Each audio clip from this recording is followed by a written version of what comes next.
Selamat berjumpa kembali untuk rekan-rekan guru, kemudian rekan-rekan siswa, juga ada rekan-rekan dari kalangan akademisi, baik itu dosen maupun mahasiswa.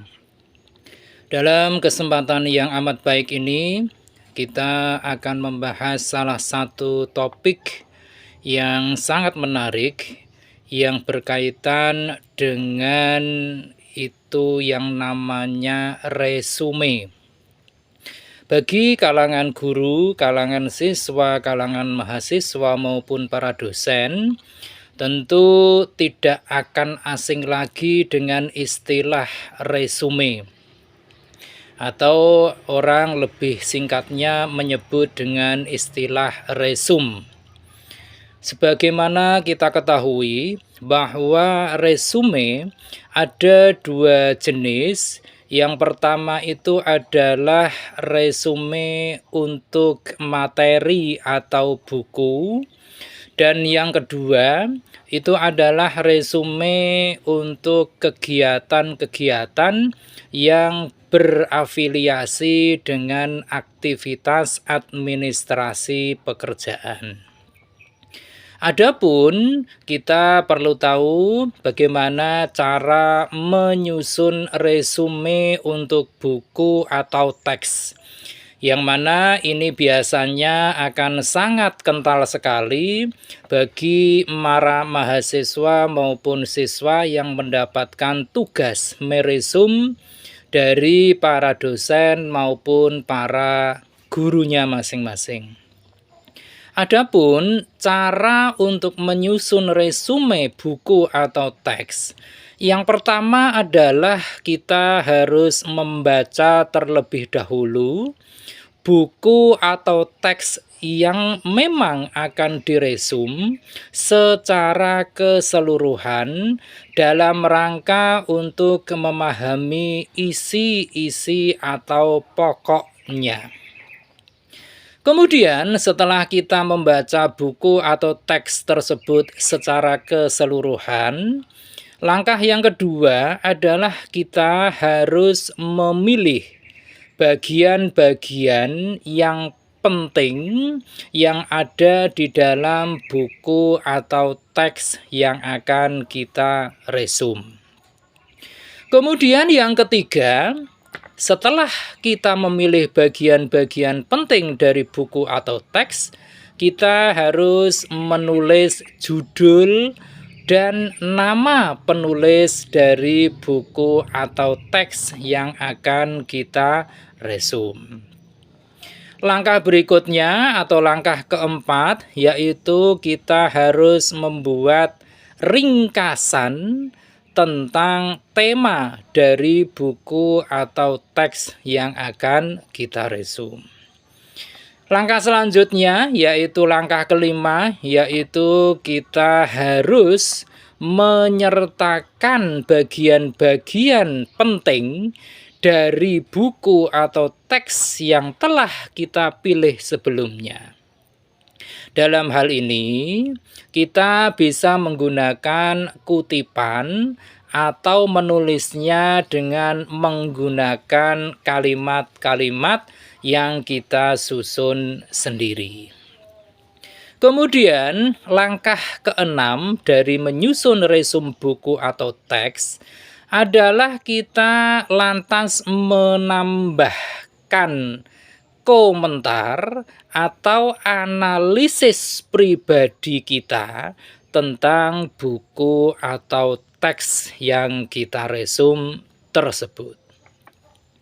Berikutnya, langkah ketujuh yaitu kita mulai menyusun resume dengan menggunakan bahasa yang tepat dan hindari berbagai kesalahan, terutama kesalahan-kesalahan yang bersifat gramatikal. Langkah ke-8 yaitu kita mesti memastikan bahwa resume yang telah kita susun telah terstruktur dengan baik. Dan yang terakhir, jika kita menggunakan kutipan, cantumkan sumbernya dengan benar. Itu tadi ada beberapa langkah atau alur yang bisa kita lakukan jika kita akan meresum sebuah buku ataupun teks. Di mana dalam buku atau teks biasanya akan memuat berbagai paparan yang sangat panjang, sehingga kita untuk menyusunnya dalam bentuk ringkasan yang mudah untuk dimengerti, maka kita mungkin ditugaskan untuk melakukan sebuah aktivitas, yaitu meresum dari buku atau teks tersebut. Nah, seperti yang kita sampaikan di awal tadi, bahwa resume itu ada dua jenis, yaitu resume untuk materi atau buku dari teks tertentu, dan yang kedua itu adalah resume untuk kepentingan administrasi pekerjaan. Nah, yang pertama tadi yang kita uraikan tadi adalah alur atau tata cara untuk menyusun resume dari sumber berupa buku atau teks. Nah, yang kedua ini kita akan membahas sedikit tentang cara menyusun resume demi kepentingan administrasi pekerjaan. Mungkin dalam hal ini belum banyak yang mengetahui bahwa untuk melamar sebuah pekerjaan di berbagai perusahaan, acap kali para pelamar itu tidak menyertakan resume. Tapi yang disertakan biasanya hanyalah surat lamaran pekerjaan itu sendiri, kemudian kurikulum vitae atau identitas diri, dan berkas-berkas yang menjadi pendukung seperti berbagai ijazah, kemudian berbagai sertifikat, dan sebagainya. Akan tetapi masih jarang mereka yang melamar berbagai pekerjaan di berbagai perusahaan yang menyertakan resume dalam berkas lamaran pekerjaannya. Padahal yang namanya Human Resource Development atau bagian sumber daya manusia dari sebuah perusahaan akan melihat sekaligus memahami tentang diri kita sebagai seorang pelamar dari sebuah posisi di perusahaan akan jauh lebih baik, lebih cepat, lebih real dalam membaca tentang diri kita sebagai pelamar dari resume yang dilampirkan dalam berkas lamaran pekerjaan. Oleh karenanya, dalam hal ini perlu kita sadarkan bahwa bagi teman-teman, bagi adik-adik, terutama lulusan SMA, SMK maupun mahasiswa, jika ingin melamar pekerjaan, akan jauh lebih berbobot jika dalam berkas lamaran pekerjaannya itu dilampirkan juga yang namanya resume. Mudah-mudahan ini bisa membantu Anda semua dalam memperebutkan pasar kerja yang semakin hari semakin ketat. Nah, oleh karena itu kita perlu memahami tentang bagaimana cara menyusun resume untuk kepentingan administrasi kerja. Yang pertama, kita harus membuat daftar kemampuan serta pengalaman yang relevan dengan posisi yang kita lamar di perusahaan tersebut.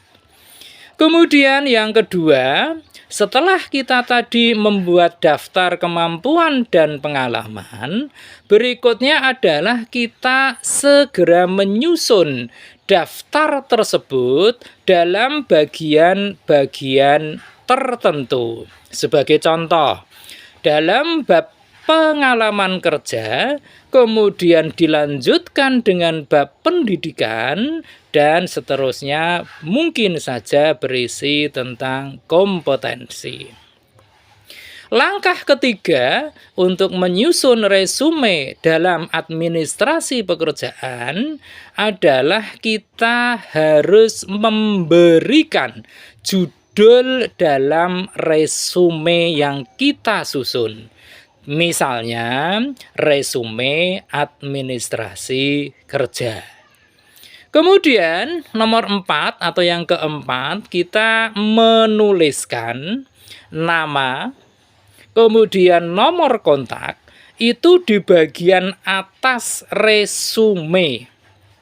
Baru setelah itu dilanjutkan dengan keterangan-keterangan tentang diri kita yang biasanya terdiri dari alamat, dan yang mungkin itu adalah keterangan-keterangan lain yang sifatnya mendukung atas identitas kita sebagai pelamar kerja. Langkah kelima yaitu kita menulis riwayat pendidikan dengan menyebutkan nama institusi pendidikan kita. Kemudian kalau kita menempuh jenjang pendidikan tinggi, maka tuliskan pula program studinya, dan jangan lupa sertakan juga dengan tahun lulus.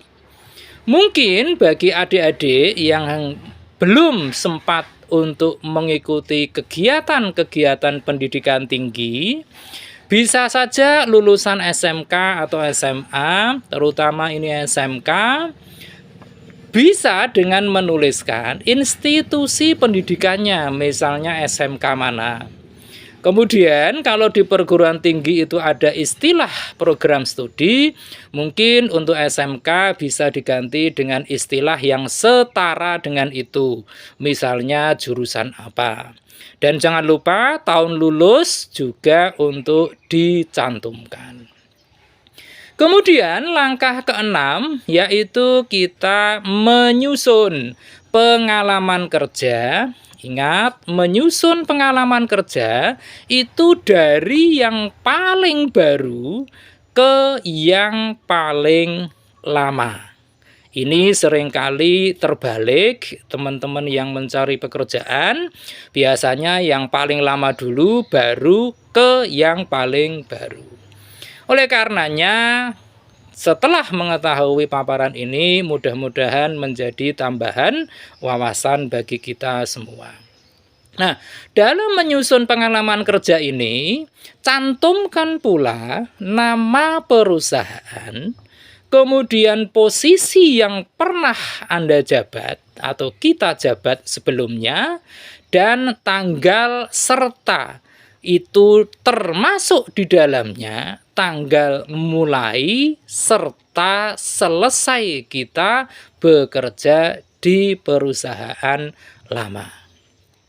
Selain itu, kita juga harus menjelaskan tentang tanggung jawab dan kemampuan yang kita miliki selama bekerja di posisi yang pernah kita duduki di perusahaan yang terdahulu.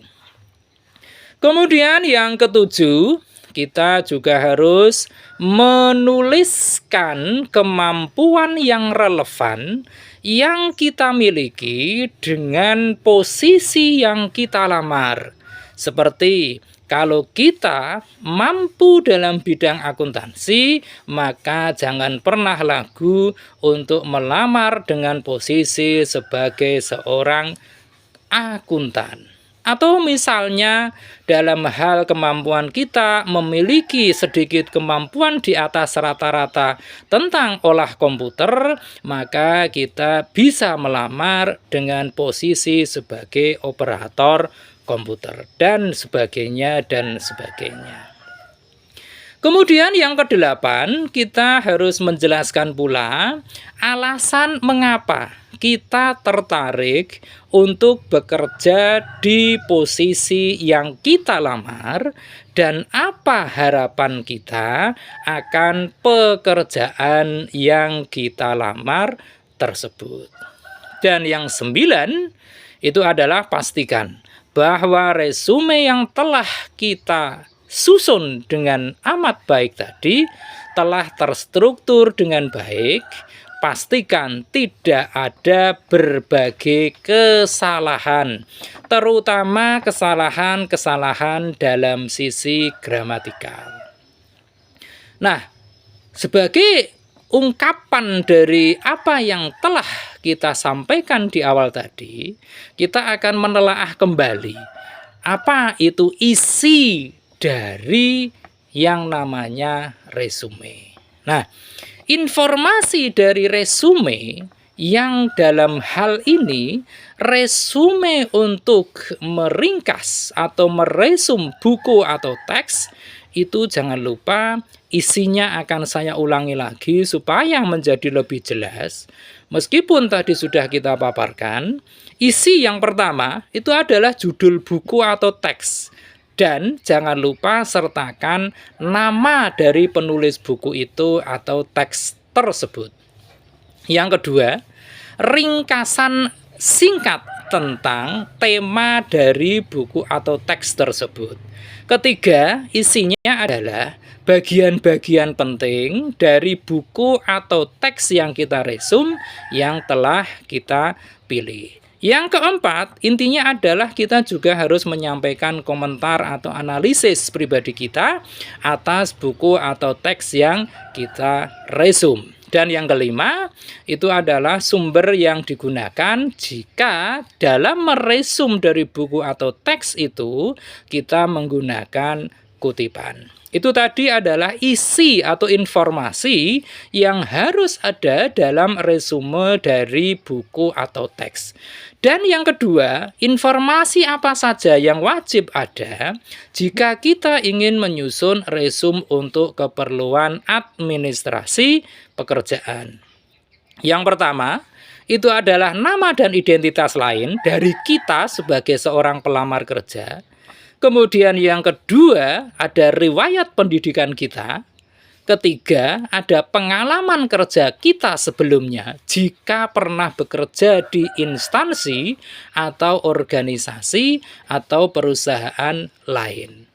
Keempat, ada yang namanya penjelasan tentang kemampuan yang kita miliki, utamakan kemampuan-kemampuan yang similar dengan kemampuan-kemampuan yang dibutuhkan oleh perusahaan sesuai dengan posisi yang kita lamar. Dan yang terakhir, kita harus menyertakan alasan kita melamar di sebuah posisi di perusahaan tersebut. Nah, oleh karena itu, perlu diperhatikan bahwa jika kita meresum buku atau teks, ada beberapa yang patut untuk kita perhatikan seperti paparan tadi. Pun demikian jika kita menyusun resume dalam artian untuk kepentingan administrasi pekerjaan. Nah, setelah kita memahami bagaimana cara menyusun resume dari buku atau teks, dan yang kedua, meresum tentang diri kita untuk keperluan administrasi kerja. Nah, ada hal-hal yang perlu diperhatikan kalau kita menyusun sebuah resume, terutama jika kita akan meresum untuk kepentingan administrasi pekerjaan. Yang pertama, kita alangkah lebih baiknya itu menggunakan kertas yang berkualitas baik dan sekaligus bersih. Hindari kalau kita menyusun resume untuk kepentingan administrasi pekerjaan, banyak coretan di sana sini. Tentu ini akan berpengaruh bagi mereka-mereka yang membaca resume tentang identitas kita, terutama para staf HRD di perusahaan yang akan kita lamar posisinya. Kemudian yang kedua, kita haruslah memilih font yang sederhana. Terutama biasanya gunakan huruf jenisnya itu Times New Roman dengan ukuran 12. Itu kalau lamaran pekerjaan kita dan sekaligus resume yang kita susun dalam bentuk ketikan komputer. Karena apa? Karena ada kalanya perusahaan menuntut kita itu dalam menyusun lamaran pekerjaan maupun resume ditulis dengan tangan. Ini terutama bagi perusahaan-perusahaan besar dan instansi-instansi pemerintah biasanya akan meminta mereka yang melamar dengan menuliskan dengan tangan. Terutama ini untuk keperluan dan kepentingan kepribadian dari si pelamar. Kemudian yang ketiga, format resume kita itu serapi mungkin. Misalnya batas kanan kirinya itu harus betul-betul sesuai dengan kaidah. Kemudian batas atas dan batas bawah ketikan itu juga perlu diperhatikan. Dan yang terakhir, kita harus dalam menyusun resume untuk keperluan administrasi pekerjaan menggunakan bahasa yang sederhana, dalam artian tidak bertele-tele, sekaligus gunakan bahasa Indonesia jika lamaran pekerjaan kita menggunakan bahasa Indonesia, tentu disesuaikan dengan ejaan yang disempurnakan. Namun, jika menggunakan istilah atau kalimat-kalimat menggunakan bahasa Inggris, maka silahkan untuk menyesuaikan dengan berbagai kaidah-kaidah dalam penulisan dalam bentuk Inggris. Dan yang terutama adalah jika kita melamar sebuah pekerjaan, tiada kata lain adalah jangan pernah menyerah untuk terus mencoba dan mencoba. Demikian penjelasan singkat kita tentang resume, baik resume untuk keperluan, kepentingan, dan tugas-tugas yang berkaitan meringkas dari buku atau teks, maupun dalam menyusun resume untuk keperluan administrasi pekerjaan. Mudah-mudahan tayangan ini bermanfaat bagi kita semua. Kita akan lanjutkan dengan berbagai topik yang menarik lagi di sesi-sesi berikutnya. Jangan lupa setelah Anda menyaksikan tayangan ini, klik di layar Anda tentang like, komen, kemudian Anda share, dan jangan lupa subscribe. Terima kasih.